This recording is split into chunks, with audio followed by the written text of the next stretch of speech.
I think when I started in this business in the early 2000s, the vast majority of what we did was 100% services. So it took the customer's data, we would go away for a period of time, and we'd come back with a specific answer. And what happened a lot of time was people had a question behind the question, and it usually made us having to go back under the hood, figuring out how to do things a little bit differently and turning it around. The nice thing with software is the software has allowed us to pivot and produce analysis much quicker. But I think a lot of people assumed initially that, oh, you could just do it with software alone. But I think what we've found over the years is that while you theoretically can either do services only or software only, if you can blend the two together and bring the art and the science together and leverage the power of technology, the solution not only lasts longer, but is more robust in the delivery. Just in terms of what we've done over the years, the format structure has completely changed. Back in the day, it was malls and malls only. Now, people are saying that malls are dying. Whether or not that's true or not, it really is neither here nor there. The consumer's tastes have changed. So, people want to buy something online, they want to return it in the store. That used to be its own separate channel. Now that's part of a retail solution. Drive-through lanes, you're beginning to see third-party delivery. You're beginning to see smaller in-store restaurants. You're also seeing much more experiential venues. People's flavor is always going to change, but what's not going to change is the desire for convenience and the desire for what are the things that people want in their trade area.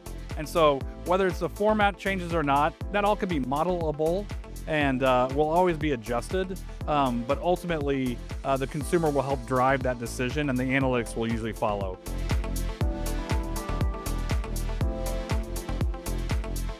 I think when I started in this space, I learned the power of drive times. People used to look at just in terms of radial rings. And when drive times started, it became very clear that people looked at it in terms of like, oh, well, you're not going to actually go over that bridge or that body of water. And I think very similarly, like if you kind of take that, now we look at mobility data and we look at the movement of people. Brands also have a very similar kind of tick. There's certain brands that will not go east of the Mississippi. There's certain brands that won't go out of urban areas into suburban areas and vice versa. And so just because you have a concept, it's not going to serve all people. And so a lot of time our analysis really kind of spotlights the areas of growth and really kind of dims the areas that you shouldn't grow. Now, a lot of times though, that's where people want to grow. And so the question is, well, what do I need to do differently if I want to service that area? And that's typically where the analytics look to kind of uncover that.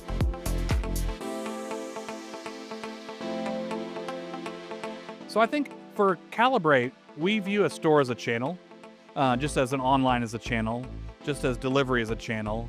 And so depending upon the growth levers that a company wants to explore, we look at those channels. And so, for a company that's wanting to kind of grow in multiple different ways, we're able to look at that and identify, well, who are the customers tied to those channels? Where else are those customers like? And how can we breathe that into the quote unquote optimization of their growth? And so sometimes our optimization of our growth isn't actually another physical store. It might be more oriented to a different channel and to market that channel a little bit differently. So on the multi-unit operating side or the franchise or franchisee side, typically our engagement really starts with kind of understanding what we're trying to solve for. Some of our solutions can be developed literally within 24 hours. Some can take a couple weeks and some can take a couple months. Regardless of what the solution is that we're unpacking, typically it's normally around which markets should I look at, within those markets, which trade areas should I consider, and within those trade areas, which trade areas are the best ones for me to go after today. That solution really kind of typically involves us collecting data from the customer, marrying it with our data and our own third-party data, and then walking them through a series of analysis that we're doing around their customer profile, their competition, their co-tenancy, and delivering that over a period of weeks. Initially, the value is seen at the delivery of that model, but what we've really worked hard on the last 4 years is showing them the ability to kind of extract value almost immediately from the relationship while they wait, quote unquote, for the model to be done. But more times than not, a solution is usually developed within a quarter, within 3 months.